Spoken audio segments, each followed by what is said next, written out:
그 여자분이 그러더라고요. 뭐라 그러더라? 한 번도 안 본 사람은 있어도 한 번만 본 사람은 없다. 그 얘기를 딱 하는데 진짜 공감인데. 저는 이거 처음 하면서 누가 볼까 했는데 아, 선생님 핸드폰으로 이렇게 찍으시는군요. 그때 돈 쓰기 싫어서 아, 그런 그래서 것도 선생님은 안 좋아하잖아요. 매일 올리신 거예요, 매일. 지금도 뭐 편집하고 있긴 했죠. 안녕하세요, 작가 반지성입니다. 오늘 또 제 교육생께서 사무실에 이렇게 방문을 해주셨습니다. 선생님 우선 소개 좀 부탁드릴게요. 저는 23년도 한 10월부터 작가님 수업을 들었고 12월 달 정도부터 처음으로 이제 대출을 좀 받아봤어요. 난생 처음으로 예, 통장 잔고에 이제 돈이 이제 6억 정도 딱 생기니까 뭐라도 할 수 있을 것 같더라고요. 거의 날아다닐 수 있죠. 아, 투자금 네. 확보를 그때쯤 한 거네. 네, 처음으로 그렇게 통장에 6억이 있어요. 그래서 이제 저는 돈이 나가는 줄도 모르고 계속 지출만 했는데 어느 순간에 보니까 잔고가 이제 찰랑찰랑 1억이 안 되게 남은 순간 저희 신랑이 거의 5억 이제 쓴 거네? 네, 5억을 썼어요. 그리고 투자하는데? 이제 보니까는 낙찰을 서울 쪽으로 해서 80% 정도에 받은 것 같아요. 그 순서대로 좀 여쭤볼게요. 선생님 그러면 투자하신 지가 이제 1년 반 조금 넘어가는 거네. 투자금을 대출로 확보를 한 거네. 그쵸. 그래서 6억 정도로 투자금으로 선생님 모은 돈은 아니고 다 네. 대출. 대출로 받아서 지금 1년 반 지나는 동안 총 낙찰을 몇 개 받은 거예요, 그러면? 그러니까 총 여섯 6개를 했네요. 한 해 동안에. 그러면 요거 하는데 투자금이 거의 5억 든 거네? 아니에요? 5억은 안 들어고 한 3억 정도 든 것 같아요. 개당 만약에 3천 하면은 6 하면은 1억 8천? 1억 8천에다가 뭐 수리비 들고 기존에 갖고 있던 빌라가 몇 개 있는데 그게 보증금을 좀 이렇게 내주는 게 있었어요. 만기가 돌아와서. 뭐 기존에 갖고 있던 집도 네. 있었던 거네요? 네. 그러면 요거 6채 하는 데는 한 2억 정도 쓴 거네? 수리비랑 다 수리비 해가지고. 그 정도 쓴 것 같아요. 네. 말씀하신 게 한 80%선 정도의 낙찰 받았다는 거는 네. 저가 낙찰 싸게 공략했다라는 느낌보다는 빠르게 좀 매수를 이거 또 다 서울이네요. 서울을 좀 집중적으로 공략을 했다라는 생각이 좀 들긴 하는데 어때요? 저는 약간 그런 느낌을 받긴 했거든요. 선생님 입찰하시는 거 보고. 그리고 선생님 이력을 구체적으로 말씀 안 드렸는데 선생님이 서울 또 핵심 지역에 거주를 하시는 거고 네, 그거는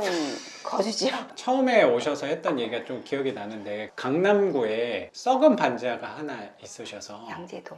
서초구군요? 서초구. 서초. 양재동. 양재동 쪽에 썩은 집이 있어서 거기서 마음고생을 또 그쵸. 많이 한참 하셨어요. 수업할 때 거기서 연락이 굉장히 많이 왔죠. 그래서 누구보다 낡은 반지하에 대해서는 경험이 많으신 분으로 그렇죠. 예. 네. 그래서 근데- 이제 반지하를 안 하고 네. 탑층을 한 거예요. 제가 쌍문동 가봤더니 천장에서 물이 떨어지는 걸 어. 보고 또 이제 새로운 경험을 좀 했죠. 그리고 그러면 요거 하나씩 제가 좀 여쭤볼 건데 네. 5개는 경매로 한 거고 한 네. 채는 일반 매매로 저 만나고 나서 늘었다. 그리고 네. 기존에 강남 반지하도 하나 있었던 거고 과거 이력에서는 투자 경험에서는 누구보다 또 뒤지지 않는다고 생각이 들고 선생님도 실거주에 있어서도 조금씩 좋은 동네로 오셨다 그런 얘기도 네네. 제가 들은 것 같아서 거주주택만 조금씩 옮겼던 것 같아요. 서울에서 굉장히 부촌에 거주를 하고 계시는데 그거가 부족해서 이제 또 이 빌라까지 하셨다라는 생각. 누구보다 욕심이 적지 않은 분이구나. 아니 근데 그게 선생님 아이. 그거는 거주하는 집인데 이제 거기를 거주를 하다 보면 이제 기본적인 생활비가 필요하잖아요. 그 전에는 남편이 생활비를 충족을 시켜줬는데 이제는 생활비가 없잖아요. 이제 처음으로 월세를 좀 받으려고 이걸 좀 시작을 한 거였어요.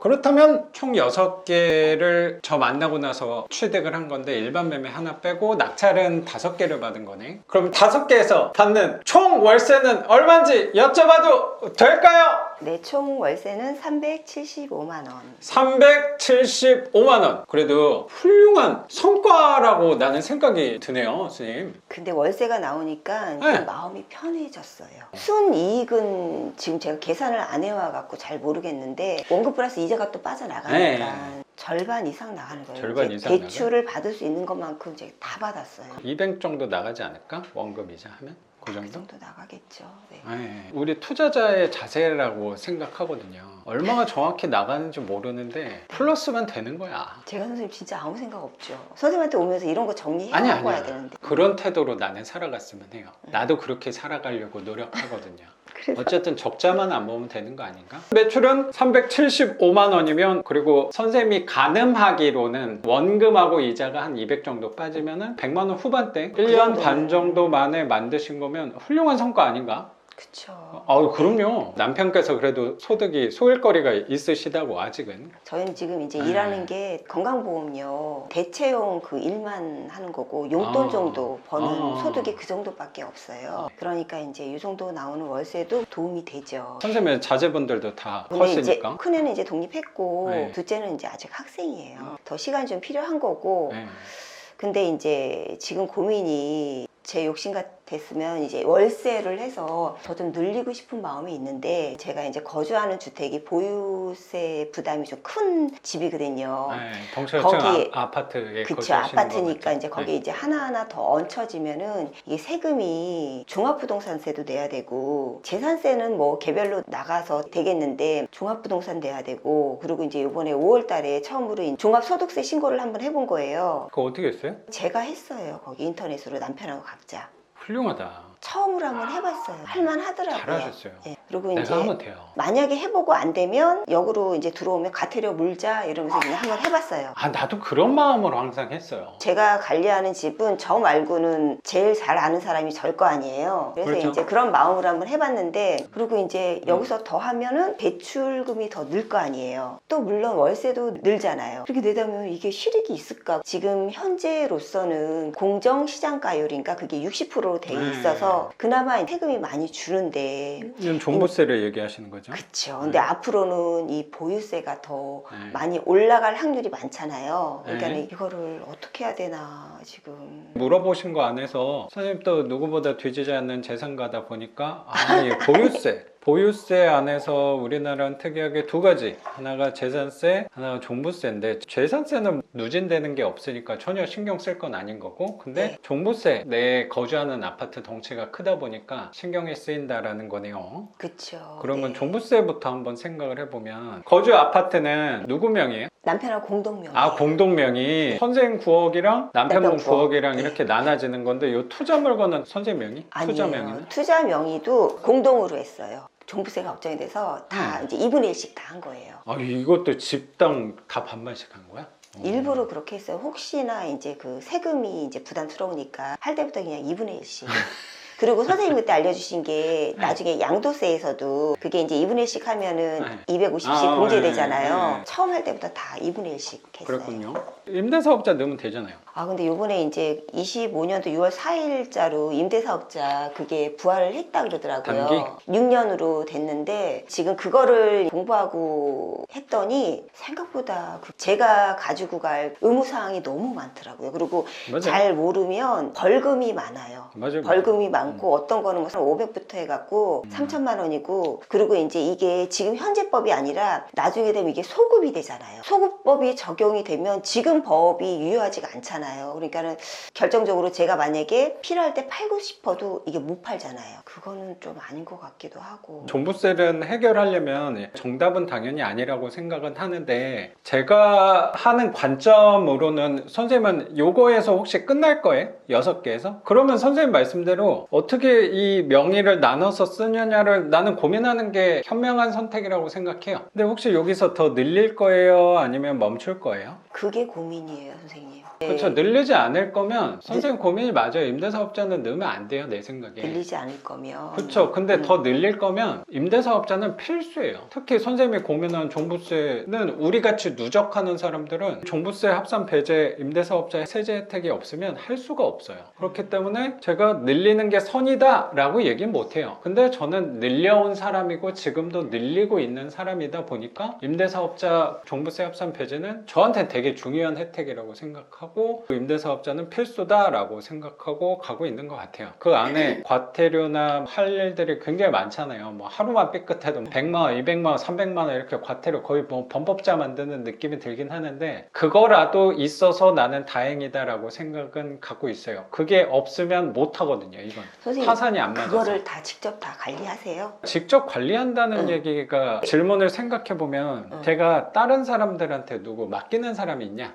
그 집 관리를? 그게 아니라 저는 이거 해봤자 뭐 5개, 6개 뭐 그러고 있잖아요. 근데 선생님 같은 경우는 채수가 워낙 많잖아요. 그래서 그거를 다 관리하실 수 있어요? 그걸 못하면은 지금 이렇게 선생님 앞에서 얘기하고 있을 수 있을까라고 생각해서 왜 제가 잠깐 멈칫하냐면 당연한 걸 물어볼 때 가끔 멈칫할 때는 있는 것 같아요. 당연한 거거든요. 하고 있으니까 나는 이게 필수라고 얘기를 하는 것 같고 나는 속으로 다른 방법대로 하고 있는데 숨기면서 이게 좋아요라고 얘기하지는 않을 것 같아서 당연히 혼자 하죠. 다 관리가 되니까 하는 거 아닌가? 그 방법밖에 없어요. 내가 아는 선에서는 주택을 늘려갈 때는 임대사업자가 우리는 필수죠. 그럼 결국에 선생님이 고민하는 거는 종부세나 소득세 혜택도 있단 말이야, 그렇죠? 그쵸. 그 혜택이 있으니까 임대사업자의 불편한 점을 강조를 하는 것 같긴 하고 그리고 그래서 얼마 전에 구청에서 임대사업자 안내문이 왔었는데 난 이 안내문 보고 진짜 좀 화가 났던 게 뭐냐면요. 제가 화를 안 내려고 노력은 하긴 하는데 임대사업자 주요 의무사항 이렇게 온 거예요. 구청에서 주기적으로 날라오잖아요, 이런 거. 근데 나 이거 진짜 웃긴 게 뭐냐면요. 임대사업자니까 뭘 지켜라라고 나온 거예요. 지켜라만 나와 있어요. 이걸 했을 때 뭘 주겠다는 인터넷에도 되게 찾기가 힘들고요. 혜택은 그 렌트홈도 뭐 공사 중이야. 지키라는 건 이렇게 있고 혜택은 뭔지 찾을 수가 없어요. 이거 진짜 웃긴 사람들이야 라는 생각이 들지만 알고 있는 거 하나가 종부세 합산배제는 우리 같은 사람들한테 이런 의무사항이 있지만 필수다 라고 생각이 들고 그거라도 있어서 다행이다 라고 난 생각하고 하는 것 같아요.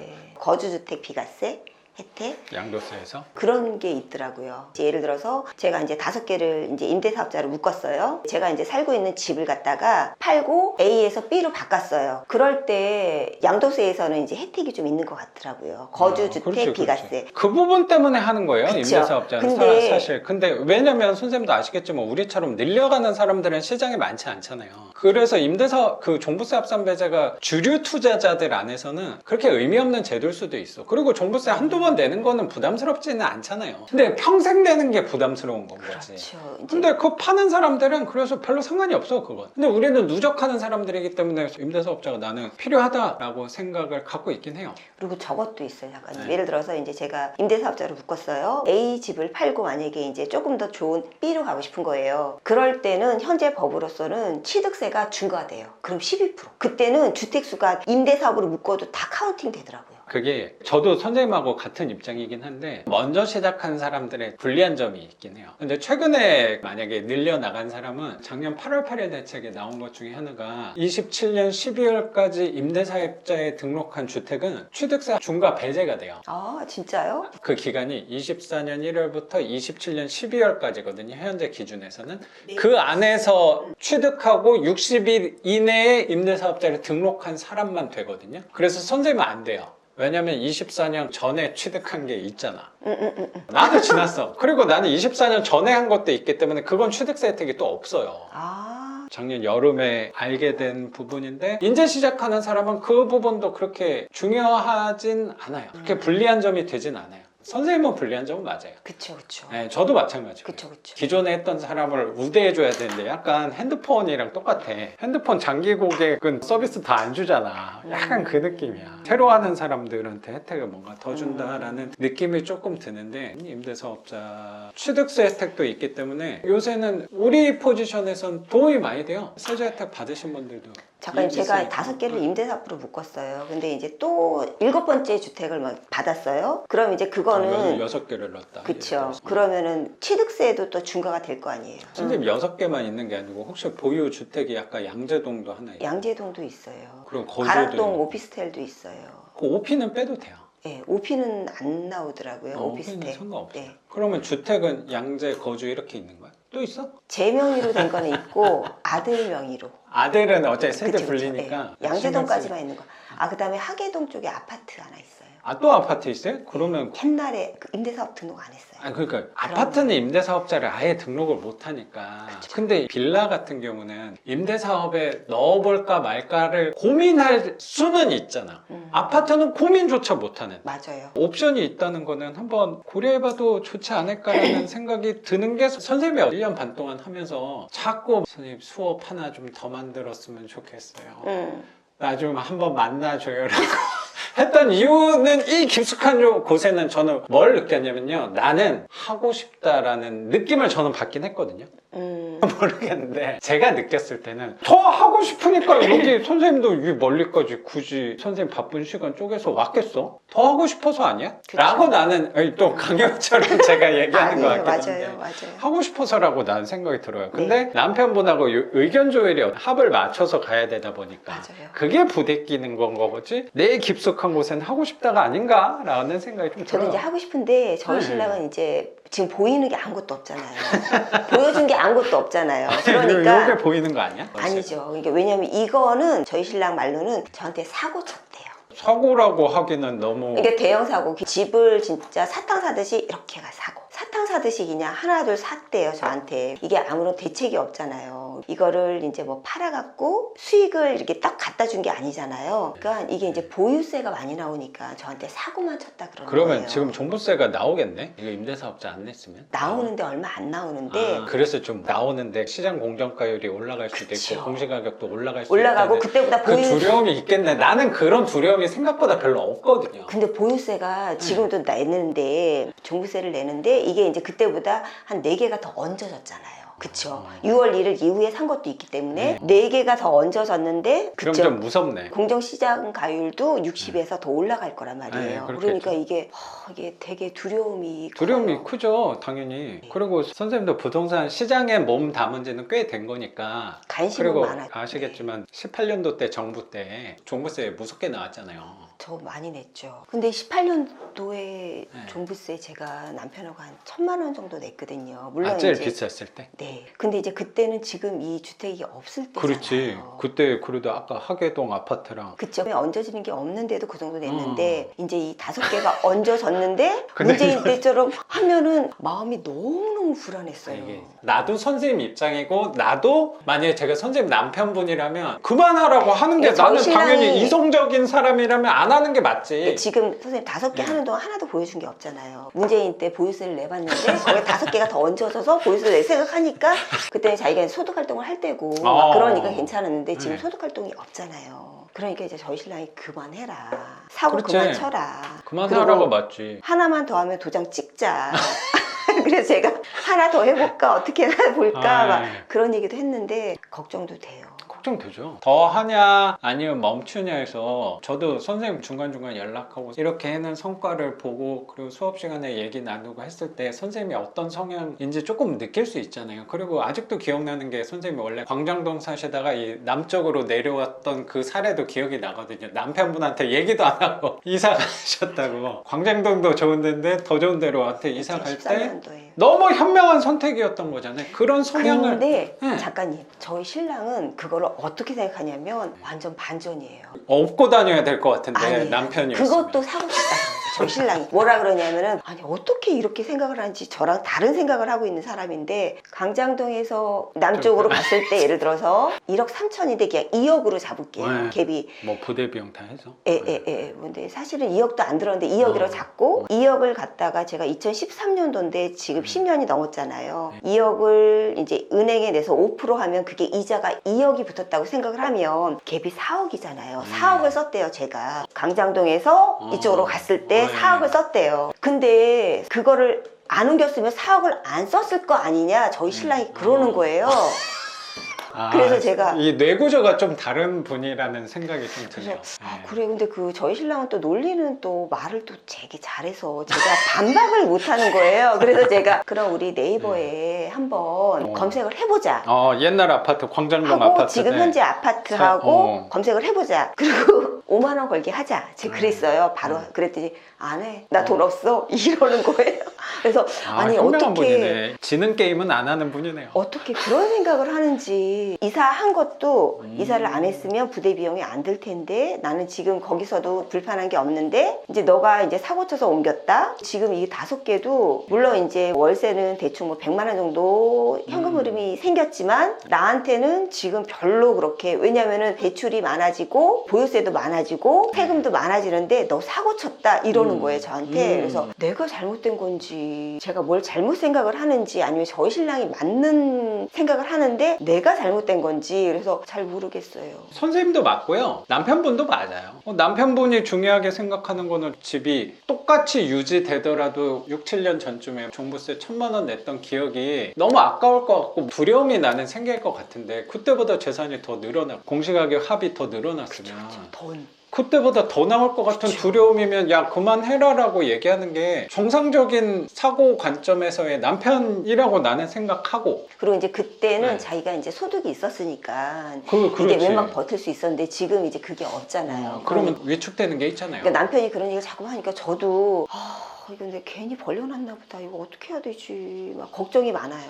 출발이 난 중요하다고 생각하는 게 선생님이 더 늘리냐 아니면 멈추냐에서는 방향은 내가 정해줄 수는 없다고 생각하거든요. 근데 지금까지 선생님 성향을 봤을 때 더 하고 싶다는 느낌을 네. 조금 들어서 하고 싶어요. 네, 그렇다면 임대사업자 여기 나온 것 좀 볼까요? 중요한 게 뭐야? 표준계약서 의무잖아. 써야 되는 게.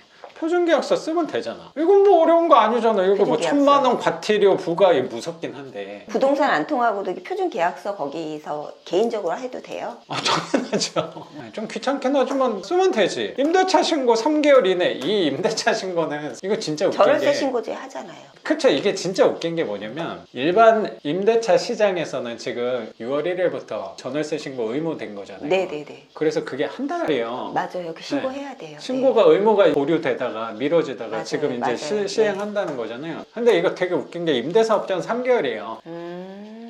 덕이네. 근데 이거 안 하면 1,000만 원 과태료 뭐 이렇게 무섭게 썼는데 이거 원래 임대차 시장에서 다 하는 거잖아. 원래 하는 건데 다 그냥 껴 있는 거야. 그리고 의무기간 준수 이거는 우리가 생각하고 하는 거고 의무기간? 10년 동안. 그쵸. 6년이면 6년 동안. 저는 어차피 다 10년짜리로 넣어놨으니까. 그리고 원래 나는 10년이 아니고 혹시 20년짜리 30년짜리 임대사업자가 생기면 난 그걸 할 거예요. 저는 6년짜리에 관심이 별로 없긴 하거든요. 왜냐면 10년짜리보다 안 좋겠지, 조건이. 세제 혜택이. 무조건 안 좋겠죠. 근데 만약에 30년짜리가 생기면 10년짜리보다 좋아야지 할 거 아니야, 사람들이. 근데 작가님 만약에 30년, 아니 10년짜리가 생겼다 그러면은 10년은 하고 있잖아, 20년? 예를 근데 들어. 만약에 이제 지금은 젊으시지만 나중에 세월이 흐를 거 아니에요.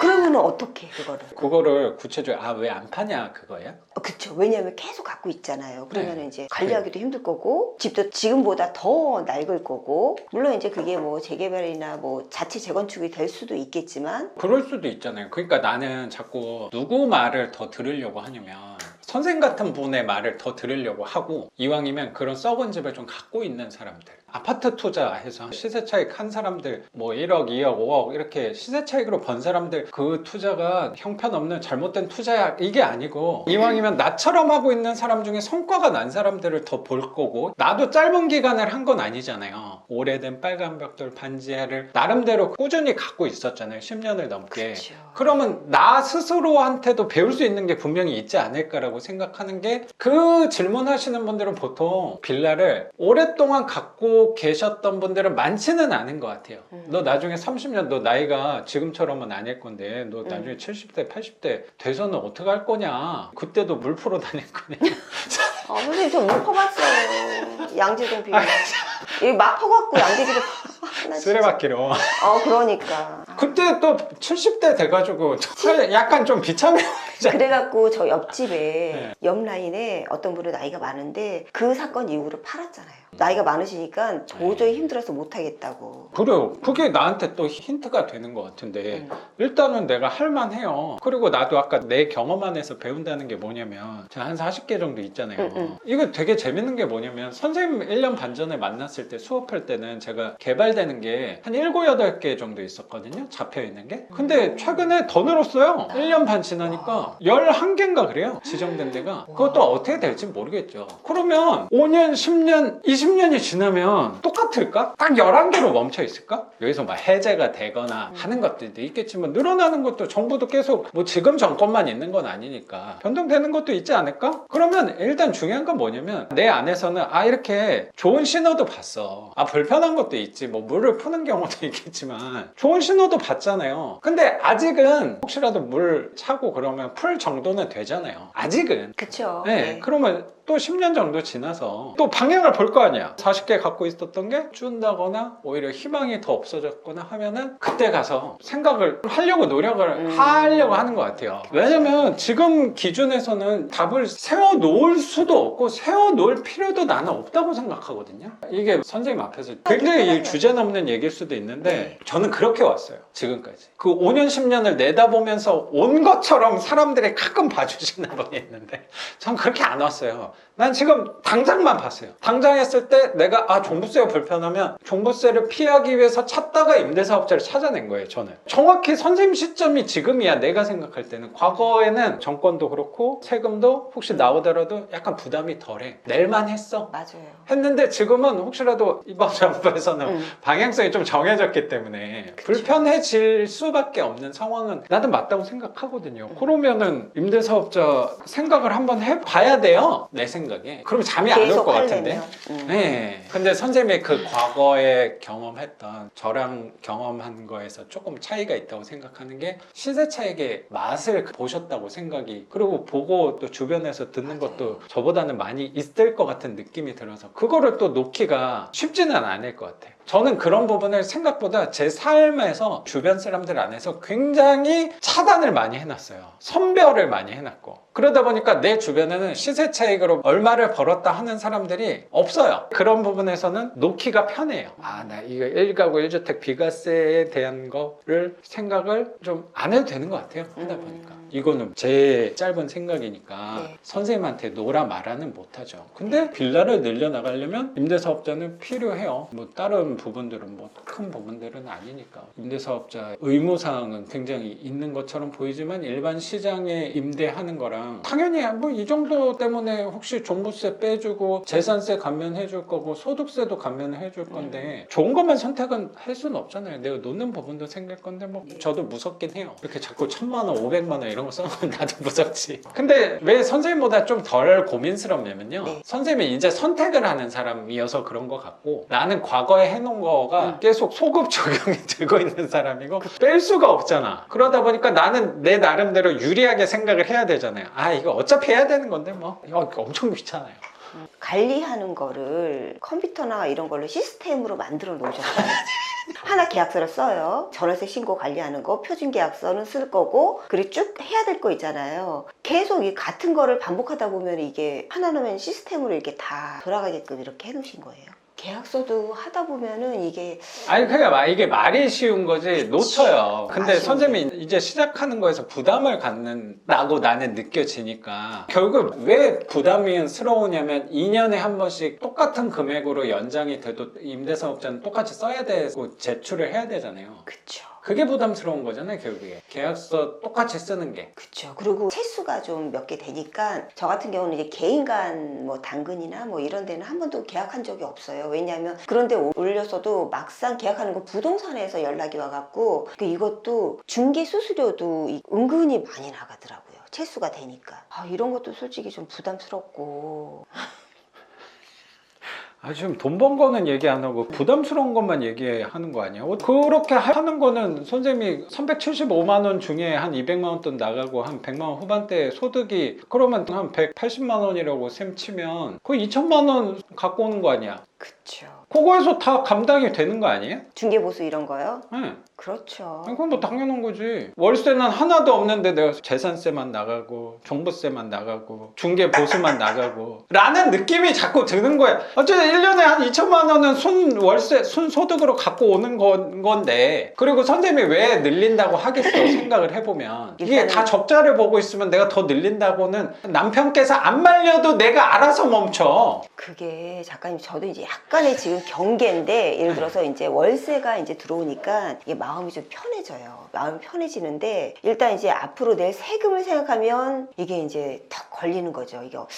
그러니까 세금에서 정확히 선생님은 제일 크게 생각하는 건 종부세인 거잖아요. 맞아요. 전체 모든 세금을 걱정한다기보다 종부세를 걱정하는 거잖아. 그러니까 종부세는 방향이 임대사업자를 하는 방향밖에 없어, 늘리려면. 그러니까 그건 선생님이 결정을 해야 돼. 이건 굳이 남편께 말할 필요는 없다고 생각하거든요, 내 생각에는. 지금 등록하면 이번 거는 소급 적용은 안 되겠지만 내년 거부터 6월 1일 지난 거에 대해서 재산세부터 줄 거예요. 큰 것도 있겠지만 면적 작은 거는 100% 감면도 되잖아요. 재산세는 재산세는 어차피 큰 돈이 아니긴 한데 어쨌든 감면이 돼. 그럼 줄어. 그리고 종부세도 팍 줄 거예요. 이제 이왕이면 다 넣는 게 낫지, 종부세 때문에. 그러면 종부세 전에 조금 나올 때는 얼마인지 모르겠지만 그거보다 오히려 줄면은 남편께서는 이제 눈으로 보이는 가시적인 부분이 줄어든 게 있겠네 라는 생각이 조금 들어서. 맞아요. 근데 그것도 있는데 사실은 대출을 일으켰잖아요. 그러니까 네. 이제 그거를 빌라 같은 걸 좀 팔아서 대출을 좀 없애고 싶은 마음도 좀 있는 거예요. 제가 6억을 대출을 일으키다 보니까 계속 늘린다는 거는 계속 대출을 계속 유지를 해야 되는 거잖아요. 네. 그래서 좀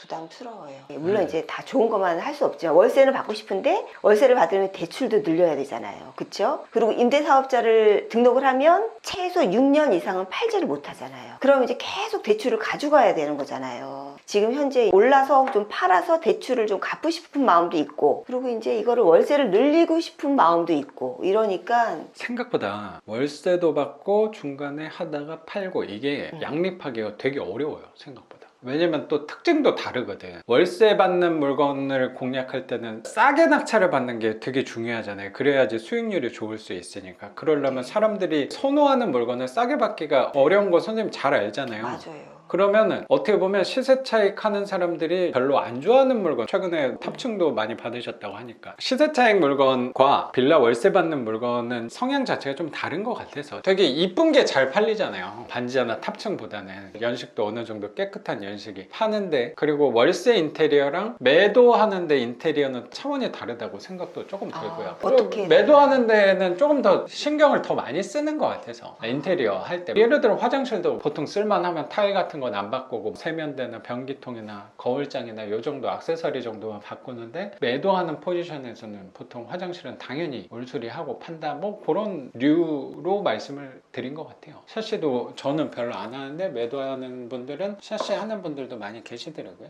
저는 낙찰받아서 샤시도 다 교체를 하고요. 화장실도 그냥 다 새로 다 한 것 같아요. 수리비가 많이 들었어요. 자기 성향대로 하게 되는 경향도 있는 것 같긴 한데 제가 잘 한다고 생각하진 않아요. 근데 저는 투자금이 좀 없는 상황에서 많이 활동을 더 하다 보니까 그 목돈을 걷다가 쓰기가 부담스러웠을 때가 있어서 그런 성향이 생긴 것 같아요. 그렇게 수리를 하면 당연히 월세 빼는 데는 도움은 당연히 되잖아요. 네, 그렇게 하니까 이제 월세는 잘 나간 것 같아요. 월세는 금방. 수리는 하기 시작하면 한도 끝도 없는 거니까 수리 비용하고 내가 수리해서 임대료를 올릴 수 있는 부분하고의 균형을 맞추는 게 중요한 거지, 무조건 수리비만 다 쓴다고 선은 아니라고 생각은 좀 드는 것 제가 같아요. 그게 개념이 없어요.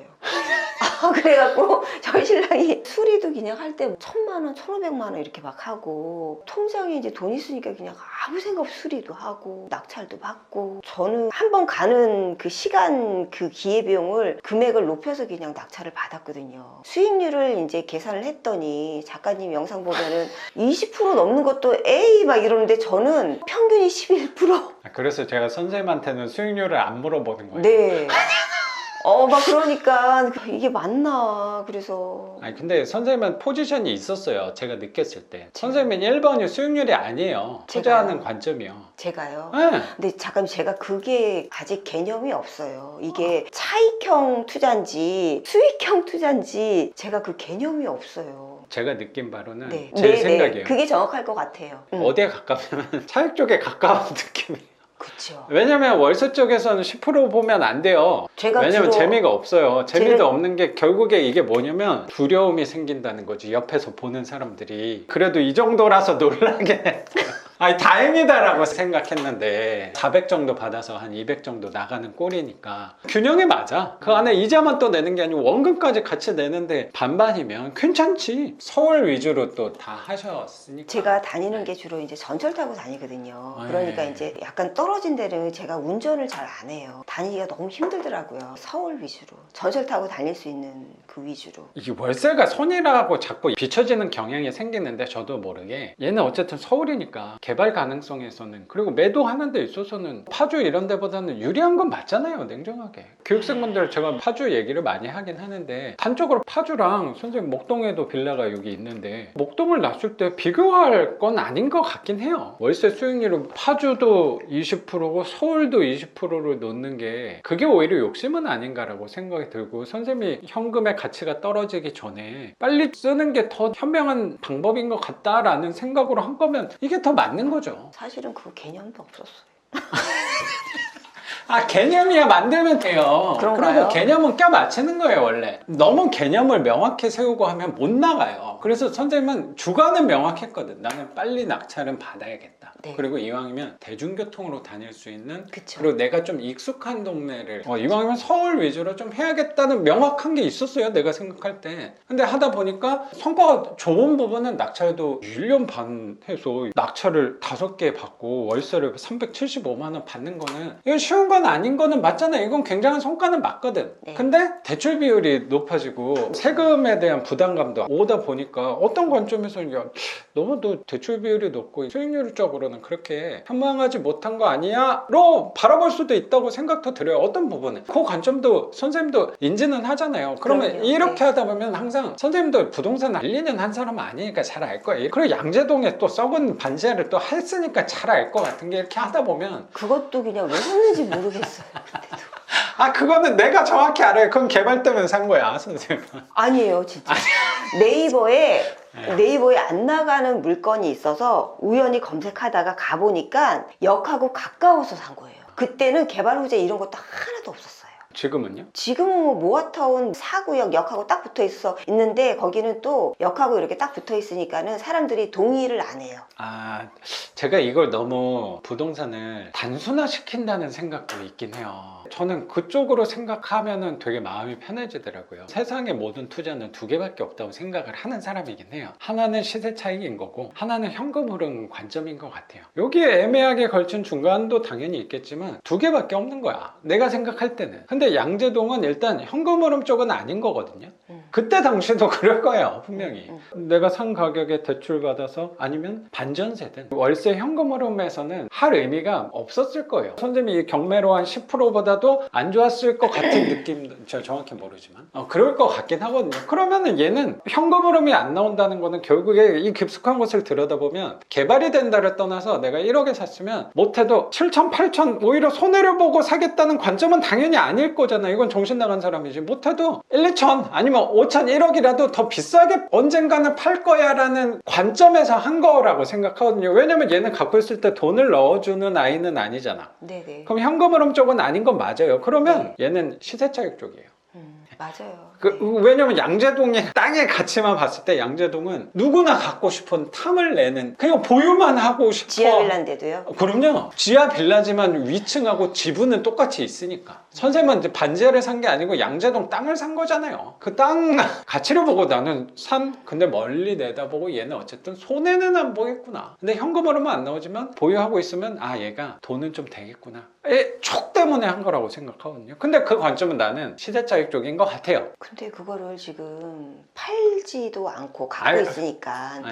남편한테 보여주는 게 아무것도 없는 거예요. 그렇죠. 그러니까 저희 신랑은 이거 산 것도 다 사고 친 거. 근데 그 양재동 빌라랑은 구분이 좀 되죠. 양재동 빌라가 가치는 있겠지만 투자할 때 잘 알잖아요. 나는 갖고 있을 때 뭘 산다 그랬어. 내가 첫 번째 수업 시간에 나는 항상 살 때 갖고 있을 때 넣어주는 거를 사려고 노력했다라고 아마 얘기를 했을 것 같아요. 네, 맞아요. 근데 양재동 빌라는 내 맞아요. 기준에선 그렇게 탐이 안 나요. 사람들은 탐을 낼 거지만 나는 노력을 하는 거야. 탐이 안 난다는 게 아닙니다. 나는 양재동이 없기 때문에 더 갖고 싶은 사람일 텐데 노력을 하는 거예요. 걔는 왜 나랑은 맞지 않아? 왜냐면 양재동 빌라는 갖고 있을 때 지금 내가 그 정도의 덩치 빌라를 산다면 더 그럴 거잖아요. 내가 갖고 있을 때 넣어주는 거는 없을 거야. 수입을 불러오는 아이는 없으니까 오히려 갖고 있을 때 나가는 친구만 있을 거야. 지출을 불러오네? 그럼 얘는 내 기준에선 부채예요. 사람들이 봤을 땐 좋은 자산이라고 생각할지 모르겠지만 나는 자산이냐 부채냐 나는 항상 자산을 살려고 노력한 건데 양재동 빌라는 내 기준에서는 나가는 게 더 크기 때문에 내 선택은 안 할 것 같아요. 지금도. 근데 선생님 쌍문동, 응암동, 목동이 화곡동 요 5채 빌라는 갖고 있을 때 수입을 불러온다 아니면 지출을 불러온다. 둘 중에 따졌을 때 어디가 큰 거예요? 수입이 커요? 지출이 커요? 수입이 크잖아요. 아니 양재동 하면 구분이 되잖아. 약간 그래도. 있는데 수입은 약간 있는데 이제 앞으로 네. 이제 걱정되는 게 이제 이게 종부세나 세금이 올라가면 그 수입이 마이너스가 지출이 더 클 수도 있을 그렇지. 것 같아요. 그래서 타산이 안 맞게 돼요. 네, 종부세 네. 때문에. 그래서 종부세는 우리 같은 누적하는 투자를 하는 사람들은 피해야 돼. 종부세를 맞서 피하려면 싸우는 게 아니고 대응을 하는 게 아니고 임대차 등록을 해야 된다. 임대사업자를 할 수밖에 없는 거예요. 우리는 그거를 좀 너무 찜찜해하는 사람들이 있잖아요. 오피스텔 해도 돼요. 아무튼 지금 욕심은 이 거주 집을 조금 업그레이드를 하고 싶은 욕심이 좀 있어요.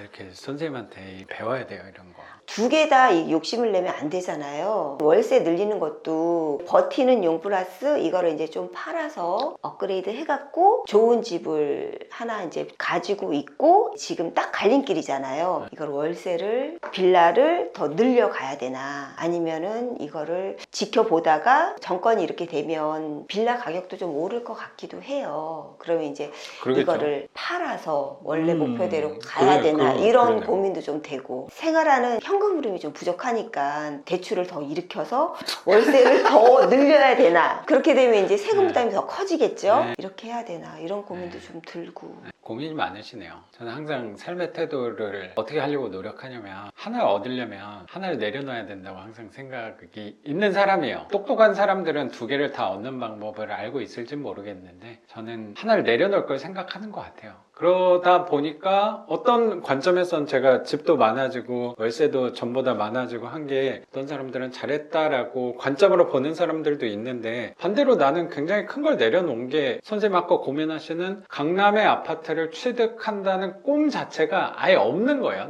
난 분명히 그 큰 걸 내려놨어요. 나는 강남을 안 좋아할까? 부동산 하는 사람이 강남을 안 좋아하는 사람이 어디 있겠어요? 나는 그 부분을 좀 내려놓은 거고 혹시라도 우선순위가 있다면 내가 숨쉬고 살아가고 안정적으로 살아가려면 월세 현금 흐름이 난 더 중요하다고 생각을 했던 것 같아요. 강남의 삶도 중요한데 가고 싶은데 무게를 재본 거예요. 나한테는 뭐가 더 중요할까를 우선순위를 따진다면 강남이 안 중요해가 아니고 얘보다는 그래도 내 월세 현금 흐름이 튼튼해진다면 내가 하는 사업에 있어서 교육 수업하는 거에서는 편차가 항상 있잖아요. 잘 될 때도 있고 안 될 때도 있을 건데 그때 힘이 많이 될 것 같더라고. 그럼 내가 나아가는데 분명히 나는 월세가 좀 보탬이 될 것 같고 그게 어느 정도가 또 혹시 시간이 지나면 세법들도 대출 규제나 이런 것들도 달라질 수 있잖아요. 그럼 그때 요 정도가 안정이 되면 내가 이제 이 부분을 다시 바라볼 수 있지 않을까를 생각한 것 같아요. 강남은 나는 쳐다도 안 봐야 나는 못 가는 곳이야 라는 개념이라기보다 열어는 두는데 지금 내가 할 거는 월세를 먼저 늘리고 어느 정도 선이 되면 요거를 해야지로 순서를 정한 것 같아요. 순서가 강남이 먼저고 월세가 나중이다로 한 사람은 아닌 것 같고 근데 사람들은 보통 투자 시장에 있는 사람들을 보면요 시세 차익을 먼저 항상 보는 것 같더라고요. 사람들은 내가 어느 정도 시세 차익으로 점프를 한 다음에 여기 간 다음에 노후에 월세를 준비하는 거야 를 얘기를 많이 하시는 것 같아요. 근데 나는 월세가 먼저인 것 같아요. 그쵸.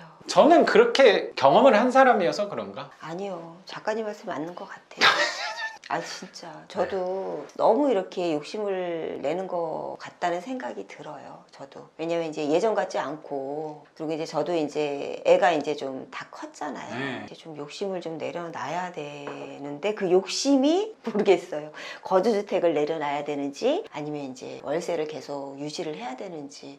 근데 월세를 계속 또 유지하고 그러면 또 대출을 더 일으켜야 되는 거잖아요. 그래서 그 고민 때문에 보통 네. 저처럼 저처럼 잘 못해요. 맞아요. 저는 이제 작가님이 진짜 불안해요. 대단하신 게 아 진짜 이거를 어떻게 계속 늘리실까, 그쵸? 그게요. 빌라에서만 대출이 뭐 5억 뭐 그 정도 선. 덜 되죠. 아, 다른 거 한 이제 3억, 3억 기존에 되나? 그쵸 3억 정도 된다고 보면 될 것 같아요. 대출이 되게 재밌는 게 뭐냐면 3억이 내 생각에 저도 3억이 제일 무서웠어요. 그걸 넘어서면 이제 포기. 아 왜냐면 3억은 약간 무리를 한다고 하면 뭔가 원복할 수 있을 수준이라고 생각이 들어요. 진짜 노력하면 뭐 팔고 정리하면은 그래도 이거는 다시 돌아올 수 있을 것 같아. 그래서 고민이 들어온 거야. 근데 이게 공이 하나 더 붙으면 어떻게 해도 30억을 이렇게 다시 처음으로 돌아갈 수 있을까가 생각을 할 수가 없어요. 마음 자체를 먹을 수가 없어요. 너무 많이 왔어요. 나가는 게 빠른 거야. 돌아가는 거보다. 그러니까 선생님은 3억이면 돌아갈 수가 있어. 그쵸. 뭐 하나 이제 정리하면 그쵸. 음. 대출을 없앨 수 그래서 있다. 이제 1주택자로 돌아갈 수가 있는데 그쵸. 정리하고. 네, 정리를 한다고 그쵸, 하면. 그쵸. 근데 저는 너무 많이 와버렸으니까 돌아가는 거나 나가는 게 더 편한 거죠. 그게 오히려 생각해보면 살아갈 때 좀 편해요. 고민을 좀 덜 하게 돼요. 나는 이거 어차피 비과세는 내 건 아니구나. 그러면 양도세를 또 저 같은 성격에서 세금 이렇게 막 내고 하는 거 되게 속상하잖아. 양도세는 안 팔면 되니까. 그쵸? 그렇지. 그러면 나의 방법은 안 팔면 되겠구나. 근데 보유할 때는 네. 근데 잠깐 취득할 때는 어떻게 해요? 취득할 때는 취득세 중과되잖아요. 그래서 저랑 이해관계 잘 맞는 게 나는 파는 걸 어쨌든 내려놨으니까 그럼 오피스텔이나 사실 또 오피스텔만한 게 없죠. 오피스텔도 큰 평수는 인천에는 많아요. 선생님 정도 입찰가 쓰는 사람은 금방 받아. 또 인천은 좀 마음에 안 드나? 인천은 제가 가본 적이 없어요. 지하철도 별로 탄 적도 없고 인천은 잘 모르겠어요. 인천도 네. 좀 좋은 데 근데 있잖아요. 인천이 어디가 좋고 어디가 인천 제일 후진지를 좋은 데는 부평. 거기 오피스텔 큰 거 많아요. 거기 월세 방세일짜리 100만 원 넘어요. 그때 작가님하고 그때 현장학습 그때 간 데가 제가 그때 정확히 어디 갔는지 기억이 안 나네. 그때 인천도 갔었거든요. 인천 쪽에. 주안동 뭐 그런 데 가지 않았나? 그러니까 제가 선생님 컨셉이랑 좀 맞을 것 같아서. 말씀드리다 보니까 임사등록은 뭐 제가 이제 고민을 해봐야 될 것 같아요. 여기서 멈추면은 할 필요 없지만 계속 하려면은 임대사업자 등록을 해야 되고. 근데 멈춘다는 거는 이번 정권에서는 어쨌든 좀 몇 개는 팔아야 돼. 또 부담스럽죠. 근데 그렇죠. 팔아야 되는데 팔 수 있는 게 지금 없어요. 그러니까 방법이 그러니까 하나밖에 없는 거야. 등록. 등록밖에 없는 거야. 답이 정해진 걸 자꾸 이 고민을 자꾸 하는 느낌이 나는 드는 거예요. 근데 이제 저희 신랑 같은 경우는 임사 등록을 하면 못 팔지 않냐. 6년간 팔지도 못하고 계속 갖고 있는데 왜 임대사업자 등록을 하냐. 그 양재동 빌라 몇 년 갖고 있었어요? 2016년도. 10년 갖고 있었네 거의. 네. 부동산의 특징이 나는 그거예요. 저도 12년 1번이에요. 나 10년 됐어요.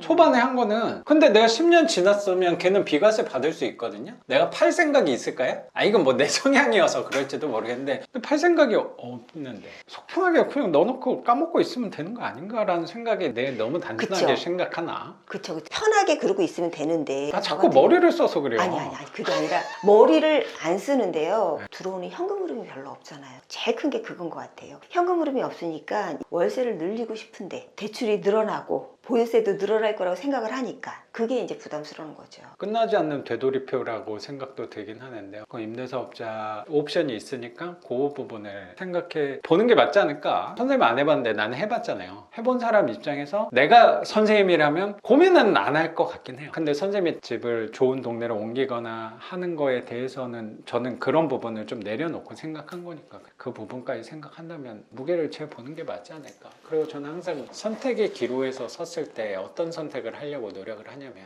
누구보다 선생님이 더 현명하신 분이니까 잘 저 별로 판단을 현명하지 않은 것 하시겠지만 같아요. 저는 잘 알고 있어요. 누구보다 현명하신 분이니까. 또 매일 아무 대책 없이 그냥 사고만 친다 그러는 거예요. 저희 신랑이 저한테. 성공하는 사람들의 나는 공통점이 결국에는 행동하는 사람이라고 나는 생각하거든요. 준비하고 행동을 해야 되는데 몸이 먼저 나가는 것 같아요. 그거 아주 좋은 습관이라고 나는 생각해요. 벌려놓고 수습하는 거예요. 모든 일을. 제가 그런 것 같아요. 그러니까 재산을 그만큼 일구신 거라고 나는 생각하거든요. 제 나름대로는. 너무 지나친 거는 위험한 걸 수도 있으니까. 선생님의 어떤 행동력이 있었기 때문에 그래도 이만큼 해놓으신 거라는 생각은 분명히 들어요. 근데 선생님이 남편분 얘기 안 듣고 하는 분은 아니니까 잘 조율해 가면서 그 중간점을 잘 찾아서 가는 게 오래 갈 수 있는 방법은 아닌가라고 생각하고, 아까 하려던 얘기가 뭐였냐면, 선택을 할 때 저는 선생님이 더 현명한 선택을 잘 하시겠지만, 저는 항상 이게 득이 더 큰 애로 움직이지는 않아요, 요새. 이게 똑똑한 방법인데 이게 마음이 편해의 선택을 하려고 노력을 하는 것 같아요. 그게 조금 더 오래 갈 수 있는 것 같더라고요, 저는. 근데 자꾸 세금 더 나온다 이러면 계속 잘 때마다 불편하면 지금 당장의 편안함을 찾는 것보다는 오래 갈 때 편안한 선택을 하는 게 조금 더 도움되지 않을까? 그렇죠. 라고 나는 생각해요, 선생님. 누구보다 멀리 내다보시는 분이니까. 멀리 내다보도록 노력해야 될 것 같아요. 그거는 우리가 추구하는 방향이잖아요. 저도 그렇고 선생님도 그렇고 노력을 같이 하는 거죠. 근데 작가님, 일일 특강 뭐 이런 거는 왜 안 하세요? 여력이 저는 없어요. 계속 주말마다 그 강의 하시는 거예요. 하고 교육을 있는데. 하시는 거예요, 계속. 주말에는 안 되시고 평일날 오후 같은데. 왜냐하면 저는 카톡을 보냈는데 물어볼 사람이 없어요. 선생님 주변에 투자하는 분들 많지 않아요?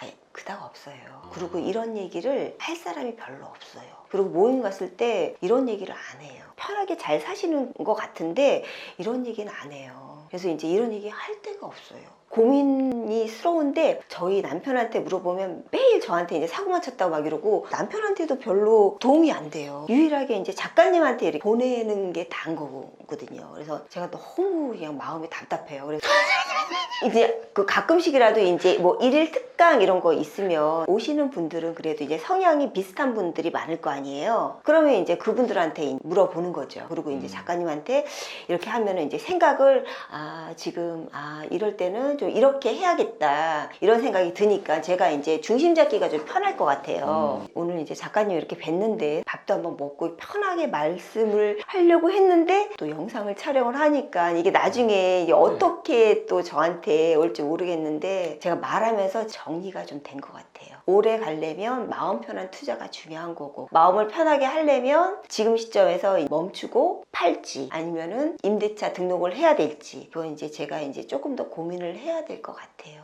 그러니까 마음 편한 투자, 그리고 마음이 좀 편해지려면 내가 어떻게 해야 되는지 그거를 좀 고민을 해봐야 될 것 같아요.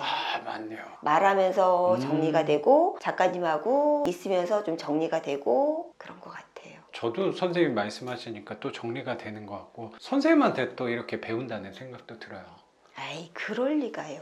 진짜예요? 네. 그래서 나는 이게 너무 재밌는 과정이에요. 아까 작가님이 마이크를 닦아줄 때는 굳어 있었는데 시간이 좀 지나니까 조금 그쵸? 마음이 편해졌어요. 그리고 제가 그걸 되게 잘하더라고요. 상대방이 불편한 부분을 거부감 없이 얘기를 잘 끌어낸다는 점을 제가 어느 순간 좀 느꼈어요. 작가님은 가만히 있어도 이게 말을 하게 하는 그런 능력이 있는 것 같아요. 딴 거는 제가 되게 뒤처지는데 내가 남들보다 발달한 부분이 그런 게 있구나 라고 생각해서 대화할 때 가장 재밌는 대화는 그런 깊숙한 곳에 불편한 거를 좀 꺼낼 때, 뭐 선생님도 마찬가지고 저도 불편한 거를 꺼낼 때 그게 또 시원해지는 건데, 사람이 많아지면 대화하기가 되게 어려워지는 분위기가 되더라고요. 제가 수업 인원을 괜히 4명만 하는 게 아니에요. 사람 관찰을 많이 하잖아요. 한두 명만 더 늘어도 약간 퍼지더라고, 그냥 제가 느꼈을 때. 그래서 이게 생각보다 숫자가 되게 중요한 것 같아서, 선생님도 오늘 얘기를 편하게 하셨다고 말씀해 주셔서 감사하다고 생각도 되는데, 그 부분은 정확히 둘이 있어서라고 생각도 들어요. 그리고 이런 얘기를 또 맨날 하면 또 재미없어요. 어쩌다가 또 한 번 하니까 또 시원할 수도 있는 거 아닌가. 그럼 선생님, 오늘 지난 과거 1년 반 동안 투자하셨던 거 우리 구독자분들한테 공개해 주시고, 꺼내기 쉽지 않았던 깊숙한 고민거리까지 우리 구독자분들하고 같이 공유해 주신 거 감사하게 생각합니다, 선생님. 네, 감사합니다. 고맙습니다. 오늘 영상은 여기서 마치는 걸로 하고, 저는 또 내일 영상으로 찾아뵙도록 하겠습니다. 작가 반지상이었습니다. 감사합니다. 고맙습니다, 선생님. 물어봐요. 와, 이거군요, 작가님. 유튜브가 힘드시죠? 제가 이거 할 때 되게 열심히 해요. 그래서 작가님 무슨 운동 하세요? 요가만 하세요? 네. 제 나름대로는 재밌는 요소 같아요. 작가님, 네. 정권이 바뀌었잖아요. 막 도는 거 유튜브 같은 데 보면 그렇죠. 그런 생각도 좀 드시죠? 당연하죠. 그 부분도 똑같아요. 저도 과거를 돌아봤을 때 습관이 우리는 예측을 하려고 노력을 하게 되더라고. 아, 이번 정권이 이렇게 진보 세력의 정권이 왔으면 저 같은 사람한테는 불리할 것 같다는 생각이 항상 드는데, 그럴 때마다 아, 그럼 내가 이렇게 바뀔 거니까 이런 포지션에 가 있어야지를 생각을 하게 되잖아요, 사람이. 내가 피해를 안 보려고. 득은 안 봐도 피해는 안 봐야 될 거 아니야 라는 포지셔닝을 해야지를 전문가들은 얘기를 하는 것 같아요. 나도 습관이 그렇게 되는 것 같고, 그럴 때마다 항상 내 과거를 돌아보면서 성과를 얻었을 때는 어떻게 했을 때 성과가 잘 나왔을까를 생각하게 되는 것 같아요. 적어도 저 같은 경우는 내가 미리 예측을 해서 이 포지션으로 가서 내가 잘 풀렸구나 하지는 않은 것 같아요. 처음에 투자한 거는 내가 월급이 안 나오니까 월세가 필요했던 거고, 그때 시세 차익이라는 건 꿈도 못 꾼 거니까 나는 그냥 반지하 서울에 하다 보니까 그게 이렇게 시간이 지나 보니까 잘한 게 된 거 같거든요. 수업도 비슷한 것 같고, 저는 유튜브도 비슷한 것 같아요. 그래서 내 눈앞에 있는 것만 자꾸 방향은 잡고 가는 거죠. 나는 계속 월세는 늘려가겠다 하는데, 한편으로 또 생각하는 건 뭐냐면, 항상 규제가 터졌을 때 싸게 살 수 있었어요. 오히려 부동산 규제랑 대출 규제가 심했을 때 싸게 산 물건은 분명히 많았거든요. 아직도 기억나는 게 20년도 7월달 규제가 제일 셌단 말이에요. 그때 선생님도 부동산 관심 있을 때였으니까 아마 기억날지 모르겠는데, 20년도 7월 8월 그때는요, 문재인 때. 네, 입찰장 가잖아요. 나쁜 놈이었어, 그냥. 그래서 그때는 법원에 사람이 없었어요. 그때는 지금보다 유찰이 기본 한 칸씩은 더 됐어요. 그러니까 30%짜리는 49 단독도 아까운 정도였어. 서울도요? 서울도 한 칸씩 내려갔죠. 64 정도에서 살 수 있었던 거지. 그때 정권에서 정부세 많이 나오고 부동산 규제 심하고 대출도 안 되고 하니까 지금 같은 두려움과 공포감하고 비슷하거나 더 셌을 수도 있다고 생각하거든요. 근데 돌아와서 보니까 그때가 기회는 맞았어요. 싸게 살 수 있었다는 거는 맞았어. 이것도 잘 생각해 보라는 거야. 이게 선생님만 두려워하는 상황이라는 거냐는 거지. 아니시겠죠. 아닐 거란 말이에요. 그럼 여기서 내가 취할 수 있는 유리한 포지션은 뭔지도 생각해 보는 것도 좋지 않을까? 겁이 나도 나는데, 아까 계엄 터졌을 때 아, 이거 멈춰야겠다라고, 저도 그런 얘기를 주변에서 많이 들었거든요. 나라 상황도 안 좋으니까 난 조금 멈춰 있을래요 하는 교육생들 얘기를 되게 많이 들었어요. 근데 또 교육생분이 또 그때 또 싸게 받은 분들이 있어요. 그럼 지금은 계엄보다 더 불안한 상황이라고 생각하는데, 그거에서 더 유리한 점은 없을까? 나한테? 그걸 나는 더 생각하려고 하는 것 같아, 이왕이면. 그리고 그 걱정은 안 한다는 것보다 냉정하게 따지면 못 하는 건데 자꾸 걱정을 만들어서 한다는 생각도 있거든요. 제가 작가님 얘기를 이렇게 쭉 들어보니까 그냥 대출을 더 받아야겠네요.